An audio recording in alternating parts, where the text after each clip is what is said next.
Welcome to our session today, the Telehealth Roundup, Remote Patient Monitoring, Billing and Panel Discussion webinar with our special guests, Bonnie Britton and Josh Scales. I'll be your moderator today. I hope everyone is safe and well during this holiday season. And I hope the weather's nice wherever you're at. We got a cool 60 degrees and sunny here in Little Rock. So I hope somebody's getting some snow out there. My name is Joe Schaffner. I'm the Assistant Director of Outreach for the South Central Telehealth Resource Center. We are a part of the Institute for Digital Health and Innovation at the University of Arkansas for Medical Sciences here in Little Rock, Arkansas, and I have nothing to disclose. Real quick, just want to go over the National Consortium of Telehealth Resource Centers. We are a consortium of 12 regional telehealth resource centers and 2 national telehealth resource centers. You can see the South Central region there in red. We represent Arkansas, Tennessee, and Mississippi, and we try to promote telehealth, provide education, awareness, do whatever we need to do to help practitioners, anybody interested in telehealth, be successful in their endeavors.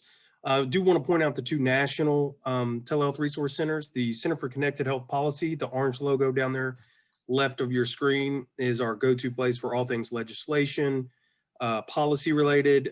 They have very great resources, especially as it comes to the public health emergency and the policy changes that have happened since then. So I'd encourage everyone to check that website out, as well as the other National Telehealth Resource Center, the Telehealth Technology Assessment Center. That's our go-to place for all things technology related. So what do? We assist with equipment, policy, program development, business models. We try to help you out. Like I said previously, telehealth got you in a pickle, reach out to us. I'm gonna throw my email in the chat box, so feel free to contact me directly. And we wanna hear from you.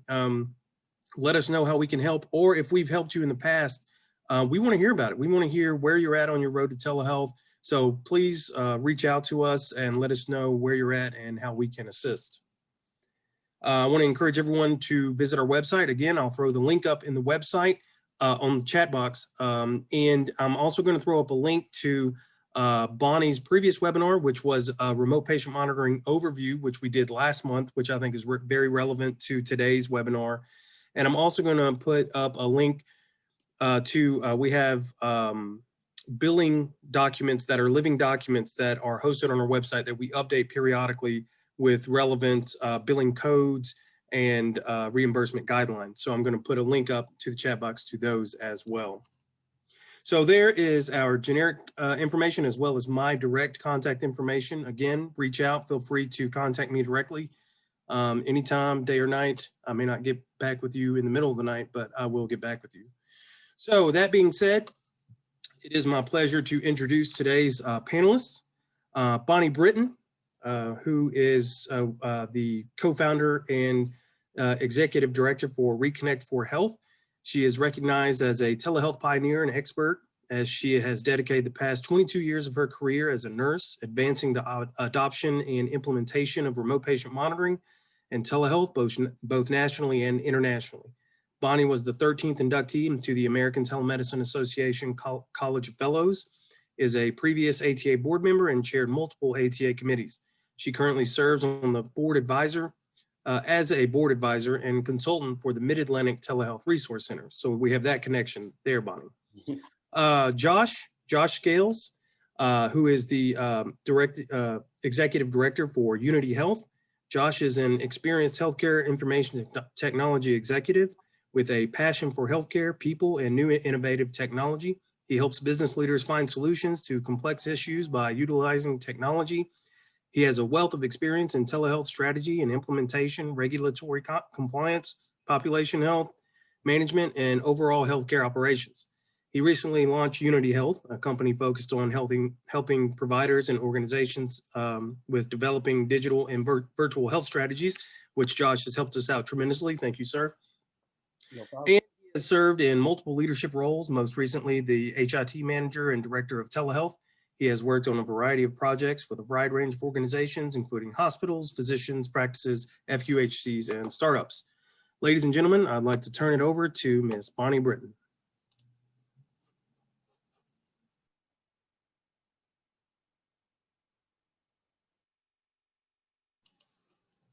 Am I doing the PowerPoint on my end, Bonnie? No, I'm sorry, I was muted. I didn't realize. No, Hey, no. I'm sharing the screen and pulling up the PowerPoint now. Yeah, let's keep this cash. Can you see my screen? Yes. Yes. Okay, perfect. Thank you so much for that kind introduction. I'm really excited to be here to talk with you about the Medicare CPT codes for remote patient monitoring. The physician fee schedule for 2021 was released on December the 1st, and it's a little over 2,000 pages. And so in this presentation, we're going to be updating you on, number one, the codes, and also number two, the new things that we can expect in 2021, or at least 2021 post-COVID.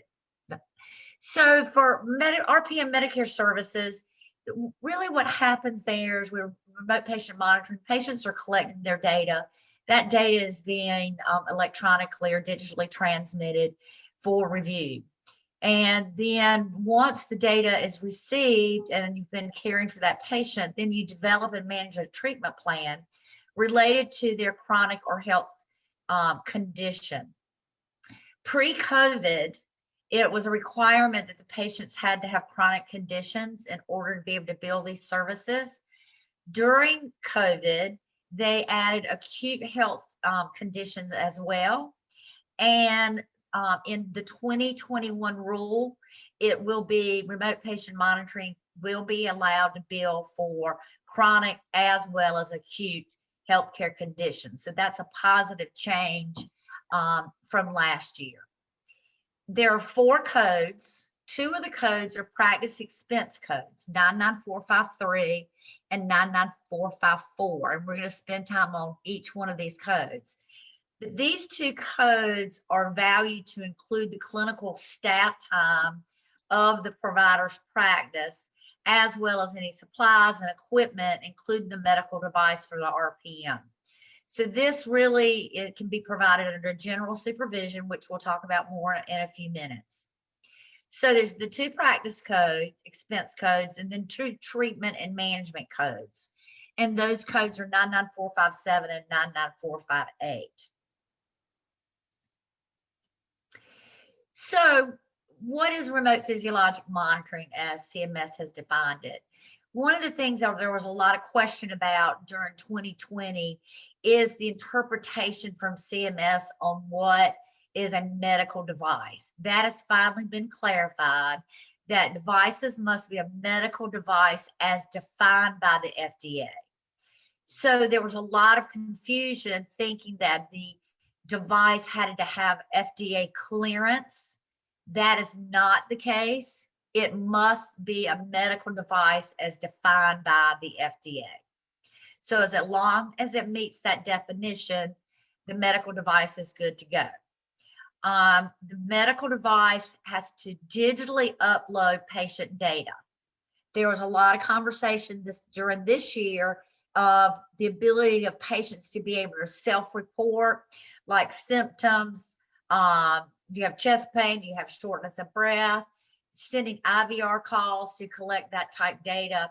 They do not classify self-reported data as remote physiological monitoring. So there has to be a medical device in the patient's home, and examples including weight scales, being able to check their blood pressure, your heart rate, checking your oxygen level, your blood glucose, and now on the market is one of the very first in-home spirometers for pulmonary functions. So the patient self-collects this data. They get up in the morning, they empty their bladder, they weigh. They go to the kitchen. If they're diabetic, they check their blood sugar, they take their medications, they have their meal. If they need to check their blood pressure, we ask them to wait an hour between taking their medications and going and resting in their easy chair for 10 minutes to check their blood pressure, their heart rate, and oxygen level if needed. All of that data is encrypted and transmitted for review. So prior to COVID, Only established existing patients for a provider were allowed to bill. During COVID, new patients as well as established patients can be included as remote patient, physiological monitoring. However, CMS in the physician fee schedule did state that post the public health emergency that it would go back to established patients, which makes sense because if part of what you're doing with remote patient monitoring is developing a treatment plan and a plan of care for that patient, it's very beneficial to have an established relationship with that patient. But while we're in the public health emergency, if you're implementing remote patient monitoring and it's a new patient to your practice, that is okay during this time period. Pre-COVID, consent had to be obtained prior to implementing remote patient monitoring. That changed during COVID so that consent can be obtained at the time of when the services are furnished. That remains in the statement also for 2021. So meaning, let's say that you have an established patient in post-pandemic and you determine as a provider that you want this patient to participate in the program, then the person who either calls that patient or meets with the patient to explain the program, they can obtain consent at that time. It could be that, okay, we have a program where someone actually goes into the home and physically installs the devices. They can obtain consent at that point in time. So it's no longer required that it's prior to being able to offer the program. And as I have already said, moving forward, currently and to stay moving forward, patients with chronic and acute conditions. So let's talk about CPT code 99453. This is the remote monitoring of physiological parameters. This can be provided under general supervision, meaning that it can be someone in the provider's clinic doing this, or it can be outsourced to a third party, which is a lot of times what the organizations will do. This code is used for paying for that initial device setup, giving the devices to the patient, demonstrating how to utilize the devices, having a return demonstration from that patient on the effectiveness of using that, and hopefully a patient competency validation form that the patient signs stating they've been educated and they're comfortable in using that equipment. These activities can occur in a clinic, they can occur in a hospital, they can occur remotely, either through a video chat or one of the customers we're currently getting ready to stand up. It's a heart failure clinic, so they want those heart failure patients to receive their devices, the education, all of this that we're talking about to be done in the clinic. Then the patient would take home those devices, plug in the transmitting device, and then they should be ready to go. So the billing for this pre-COVID and currently today is 16 days of data has to transmit in a 30-day period in order to be able to bill this code.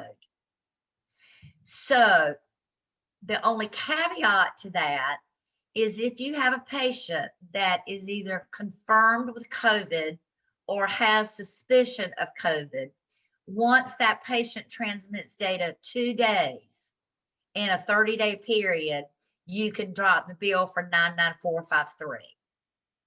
But any other diagnosis, it's still 16 days of transmitting data.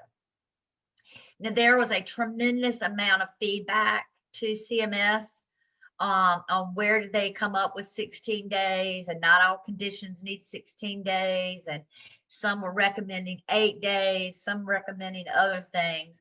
bottom line, the reviewers at CMS have decided and they're sticking with the 16 days of transmitting data for the year 2021. So this is a one-time only reimbursement. So if I'm identified as a patient, once I've been given the devices and trained on how to do it, here are the reimbursement rates. As you can see, they vary, not a lot of money different, but they go from $15.94 in Mississippi up to $16.69 in Tennessee. So it's not a lot of money, but if your clients are coming into a clinic to receive the devices and the education, it is some money to be able to move forward and to help pay for that. We really pushed for this amount to be increased because the gold standard of this code is in-home installation, which, as you know, has been disrupted during COVID. So again, this is for the initial device setup, the education to the patient. Billing can occur one time. If it is a diagnosis of COVID, you can have 2 days of transmitted data, then bill all other diagnoses at 16 days of data. 99454 is the actual reimbursement per patient per month for the devices. And see, I didn't make up, I bet y'all caught this, but I just saw, I didn't catch it from where I've got FDA cleared device. That is an error. That this slide didn't get updated. It's the medical device as defined by the FDA. Of course, this is under general supervision because it's simply devices and you can't supervise a device. For this to be able to be billed for every patient every month, the same is true with the 99453. If you have confirmed suspicion of COVID, it's 2 days of transmitting data. All other diagnoses, it's 16 days. And the reimbursement is per patient per month. And as you can see, it varies from $53.32 in Mississippi up to Tennessee is $55.86. So what's super important about this slide? CMS has set the standard for pricing in the industry. So if you are working or exploring with a vendor and they have a per patient per month fee for the medical devices, then you want to make sure that that fee is less than what you're going to be reimbursed.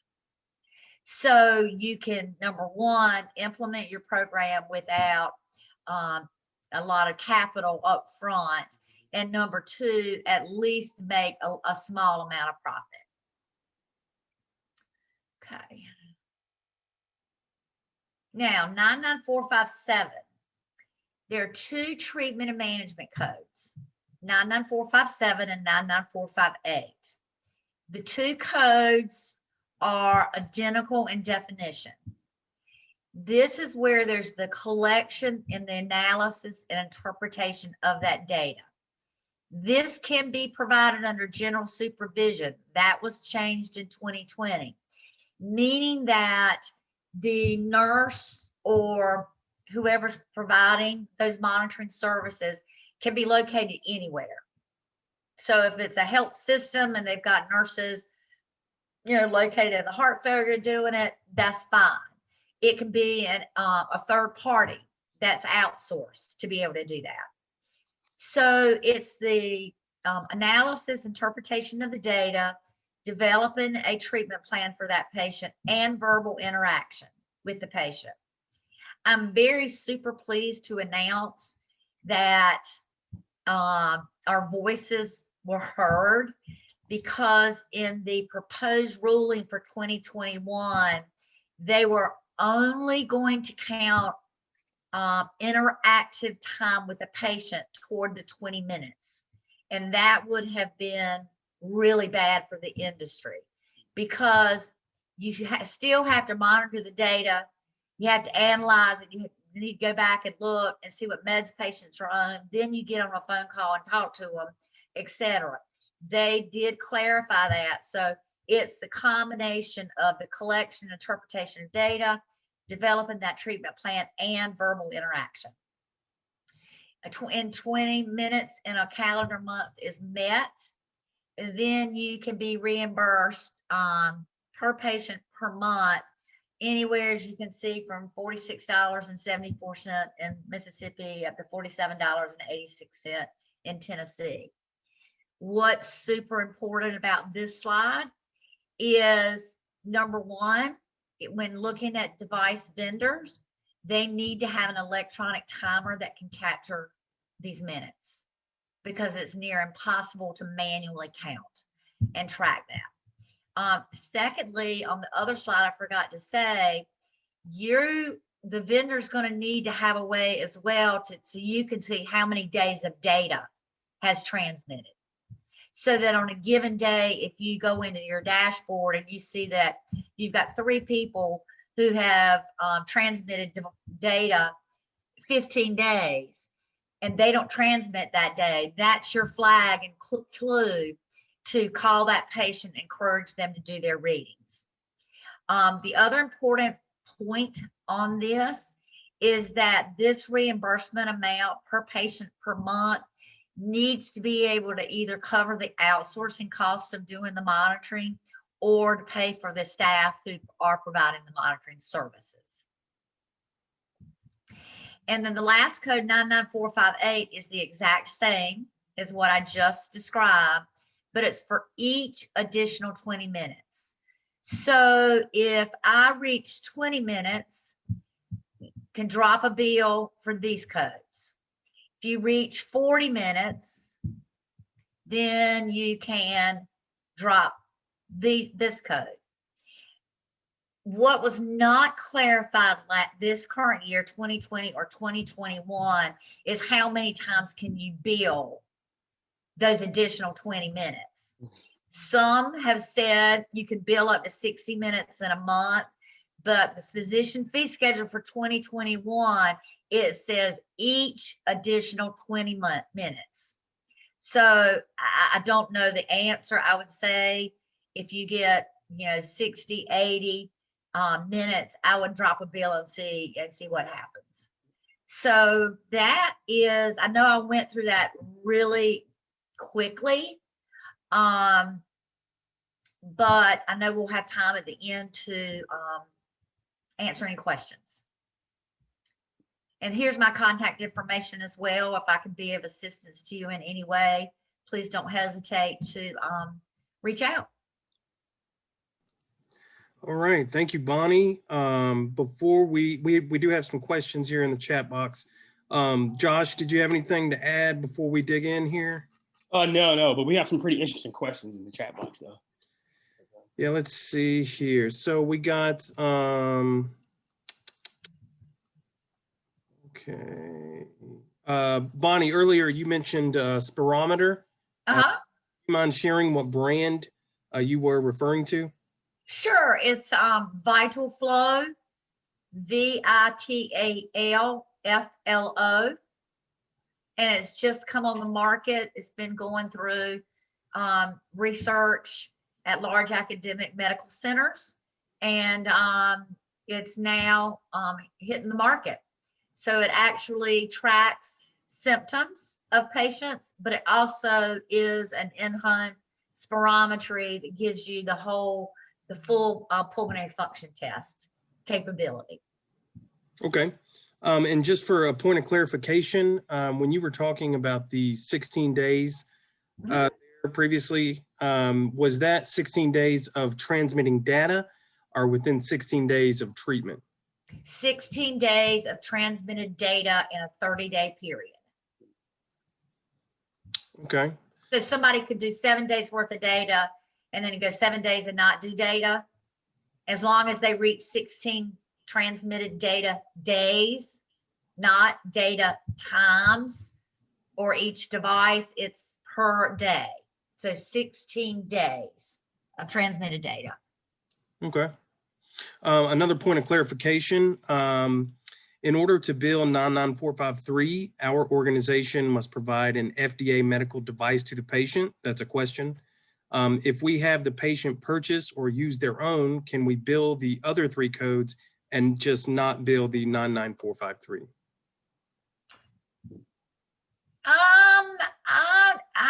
You could bill 99457 and 99458. I'm not positive about 99453 or 4, because 4 is the provision of the medical device. So if the patient has their own device, theoretically, you shouldn't be able to bill. Right. Is that your understanding, Josh? Yeah. Because, you know, they already understand how to use it. So, and they didn't purchase it from you. So, no, I would think so, but who knows? I guess I would try to drop a bill and see what happens if they pay for it or not. Right. Sometimes it is a trial and error game. Yeah, it really is. It's so new, you know? Yeah, if you can't bill 993-453, you really can't bill 99454. What is the rule for remote patient monitoring copay during COVID, public health emergency, and post-COVID?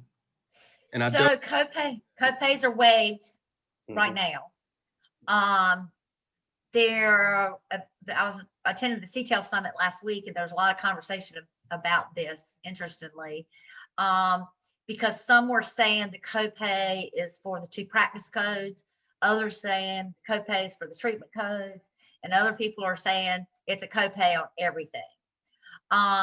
Most organizations are starting with Medicare patients who have a secondary insurance to initially ramp up remote patient monitoring, because so you won't have this issue. I know other organizations for chronic care management as well as remote patient monitoring waive copays anyway, because they want those patients to have those services.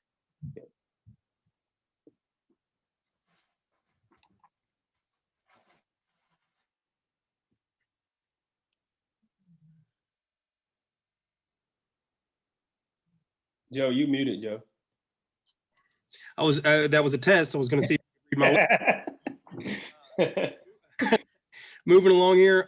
So it is my understanding that FQHCs cannot currently bill for remote patient monitoring. Has this changed, or do you foresee this changing?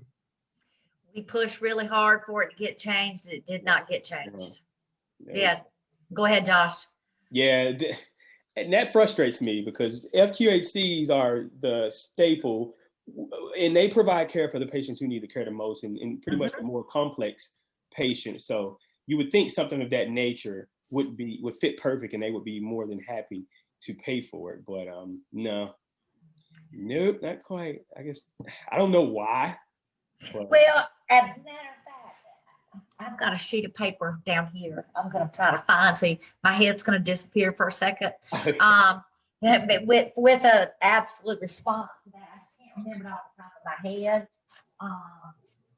A lot of times it boils back to that whole PPS wraparound piece where, you know, they're kind of lenient on a lot of those extra and additional services that they are willing to reimburse for.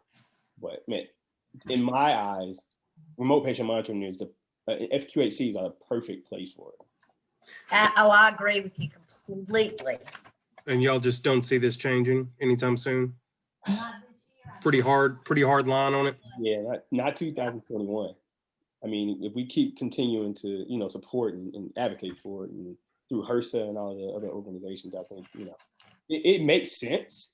But, you know, when you start getting into the specifics of the PPS payment and how that all works, you know, it can get kind of cloudy. But I mean, it makes perfect sense for FQHCs to be able to bill for that service. But I don't know. That's the frustrating part for me, because I'm like, yeah, what? You know, I agree. So I found my sheet of paper I was looking for. It said, once again, they've declined to extend the standalone reimbursement for RPM for rural health clinics and federally qualified health centers, effectively ensuring that many of the patients most in need, like Josh said, of these critical services will not have access. CMS contends that reimbursement for these care management services is encompassed in the all-inclusive rate for rural health clinics and the prospective payment system for FQHCs, ignoring and contradicting the fact that other care management services like CCM have been deemed eligible for standalone reimbursement. That's what's so confusing to me. It doesn't make sense. No, chronic care management and remote patient monitoring are both considered care management services.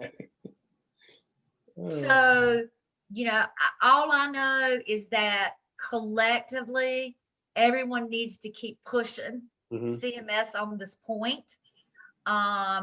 Because if they can bill for chronic care management services, they should be able to bill for RPM services, but they're standing their ground. Yeah, and a lot of the programs that I've seen that was initiated by FQHCs are grant funded and grant backed, right? Yep. So the cost to provide the services is covered in the grant dollars. So as we continue to, provide programs and show the effectiveness and the ROI associated with, providing those services in that environment, I think that, in the next few years, they will have no choice but to start allowing that to be a reimbursable service for them. Yeah. And I think they've been very short-sighted in the fact of look how many federally qualified health centers and rural health centers received FCC funding. Exactly. So you've got, like, we're currently working with a federally qualified health center who has 340 patients out today on remote patient monitoring. When that program ends at the end of July, the program's going to go away. It goes away. Which is because they have no way to fund it. It's a huge problem. So all these millions of dollars that have been thrown out there and invested, they've not put a mechanism in play for their sustainability. Right, and that's the key, sustainability, because once you have a panel of patients that go through a program like this, as a pilot or what say, once it ends, they're like, okay, well, I was really making some, improvements in my health, and I'm managing my diabetes better. My blood pressure has gone down. I've lost weight. And once the program ends, it's kind of like, well, we can't do it anymore because we don't have funding. So it kind of puts a big interruption in continuing to help that patient improve their overall quality of care. Right. And that may be the way we get CMS to move and start looking at it, as look at the millions of dollars of funding that has been thrown out there. And do you realize, CMS, that when the funding's over in a year, these programs that are doing great things, reporting back to the government, are going to go away? Right. But the patients can't pay for it. No, not especially that patient population. Yeah, I know. So. Well, good discussion. Thank y'all both for feeling that out well-rounded. We have several more questions here. So moving along, and feel free for the participants to use the Q&A box, use the chat box, use whatever feels comfortable for you. We have one here from Sean on copays. Are they monthly or one time? They're monthly, which makes another big issue. Yeah, that's the big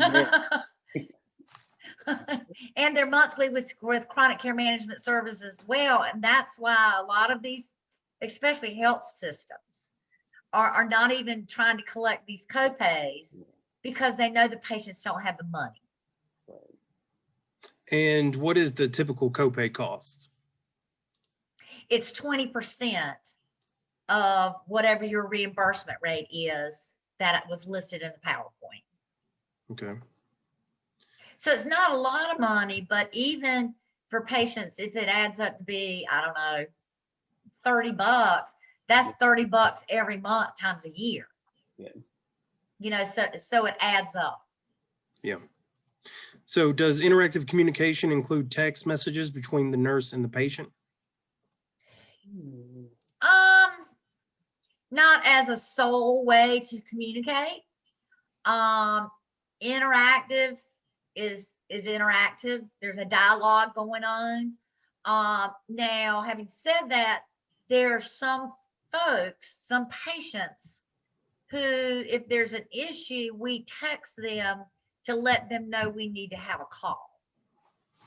But then there is that live dialogue. So I would say the answer to that is no. And welcome back to copays. We have a point of clarification here. It was mentioned that copays were waived earlier. Can you clarify as far as the discussion on copays? During COVID, right now, during the public health emergency, copays have been waived. That was effective in March. Specifically for COVID related? For all. For all, okay. That was for all patients. Okay. And that's the other thing, patients are gonna get on these programs with no copays and then be turned around and say, you've got to pay a copay. Right. Surprise. Christmas. Yeah, So if my clinic is currently participating in the CPC Plus program, can we still utilize RPM? as far as I Yeah. know, I mean, it's just another initiative. I would think there would be an issue of some sort. It wouldn't affect your scoring or your results or anything like that. But yeah, you should be able to. And do we know how patients who are receiving a bill, do you know how patients are receiving the bill for services?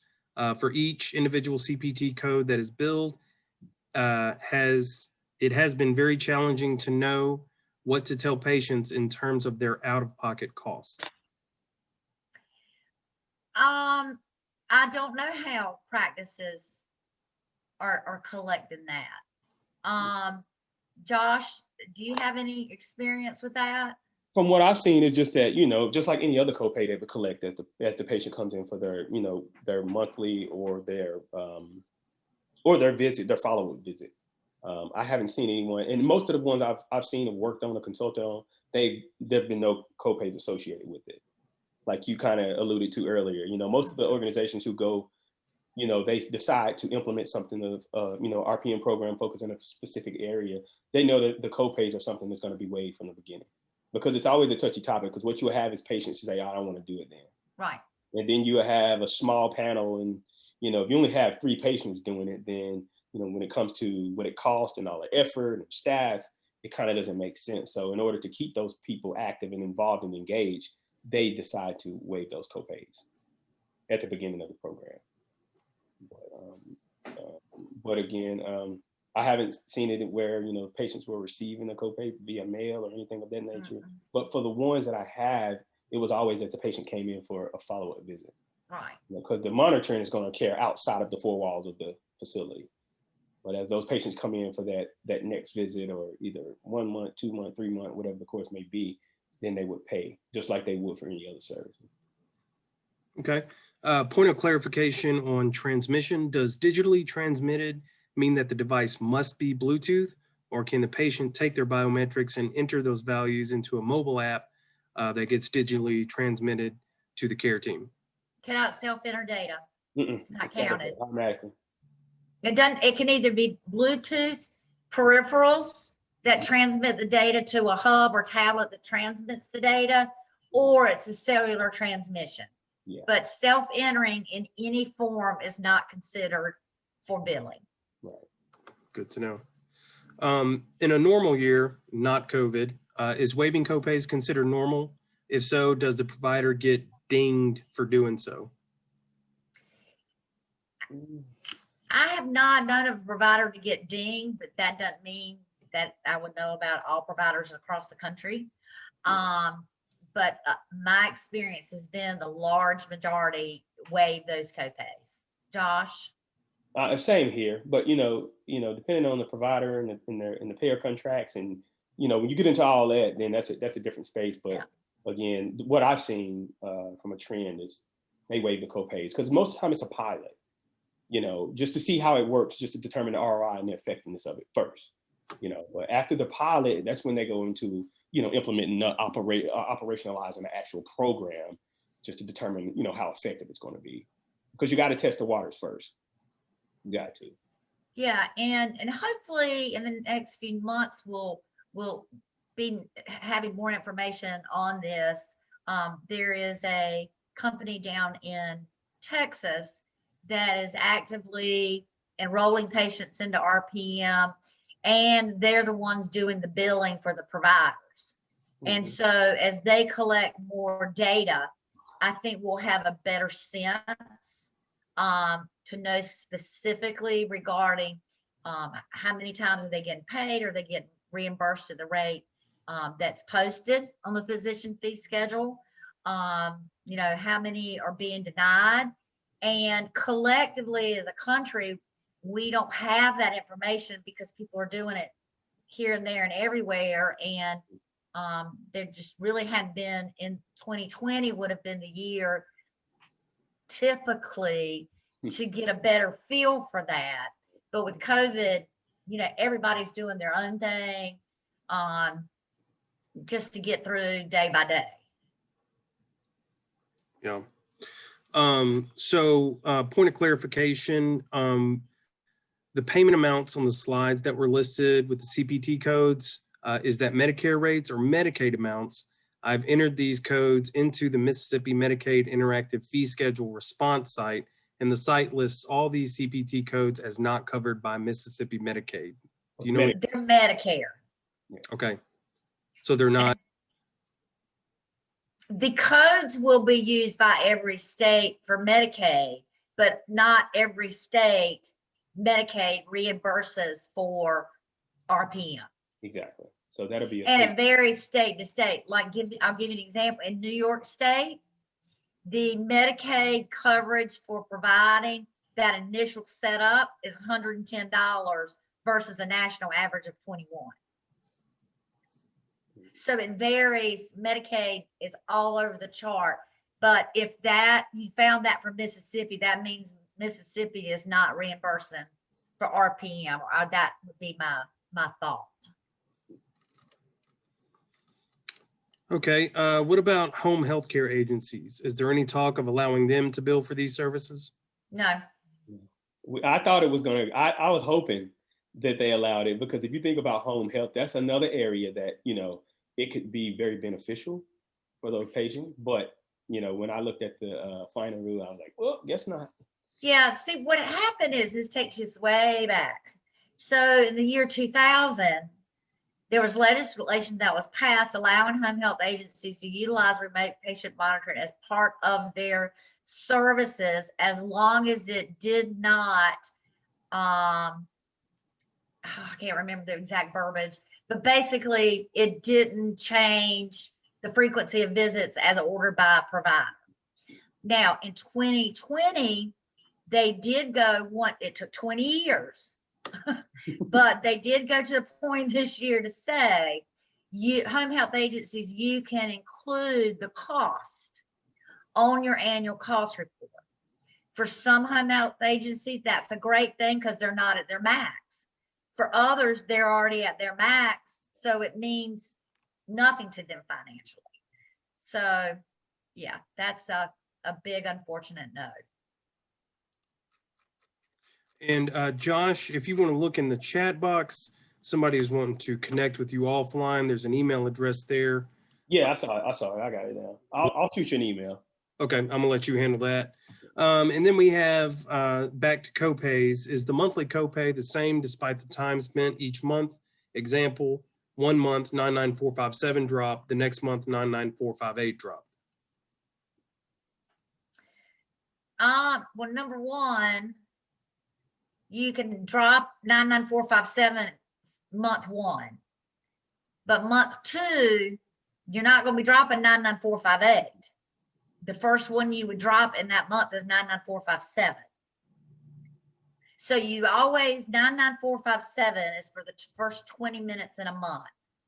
If you get another 20, it's 44985, blah, blah, blah, 99458. So you can never bill 99458 without a 99457. So the monthly copay, I think my question would be, okay, if I'm a patient and they didn't reach 20 minutes in a month, therefore they can't bill Medicare, would I have a copay? And I think the answer would be no, I would not have a copay. Okay. And then we have a follow-up question by the same person. Can a patient receive home health and remote patient monitoring services, and can both be billed? Oh, and then she clarified from her previous question and said, sorry, I meant 99457 and 99458. Yeah, the home health agency patient can be receiving home health agency services from home health agency X. Right. But the provider of that patient, the medical provider, whether it's an MD, nurse practitioner, or PA, they're the one providing the devices, the setup, and the monitoring, and they can do the billing. You can only bill if you are a medical provider, MD, a PA, or nurse practitioner, and you're eligible to bill for E&M services. So if you can't bill for E&M services, you're not eligible for this reimbursement. Now, if the question is, what if the home health agency implements the remote patient monitoring? Can the provider bill? They can't unless they're providing the services. Right.